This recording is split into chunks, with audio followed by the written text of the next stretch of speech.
How do you deal with people's dates at the table? Or is that something that you encounter, or is there some kind of protocol that we should be implementing? I mean, any activity you do, you want everyone to be interested in doing that activity, right? And I think it's kind of the subtext. Sometimes when people talk about people bringing dates to the table and that being a bad experience, is that they're bringing somebody in who isn't actually interested in this activity. And like a role-playing game is frequently, particularly the way most people play them, it's a very long-term commitment.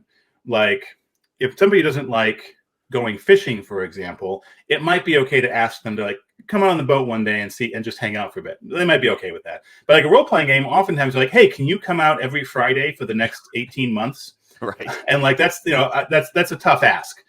So that's it. I mean, so the one thing though is that like the best way of doing that is to be such an amazing game master that the game is entertaining to everybody, and instantaneously that date is going to want to play the game because you've made them fall in love with role-playing games. So problem solved. And this book is actually kind of a dating guide when you think about it in that sense. No, so I mean that's the one thing. It's like you don't want anyone at the table, whether they're a date or not, that isn't actually interested in being there. And so that can be an issue. Now, I will say, like, I've personally had pretty good success with people bringing dates to tables, although frequently those dates are people who already play role-playing games. So, for example, I have a D&D campaign I've been running since 2007.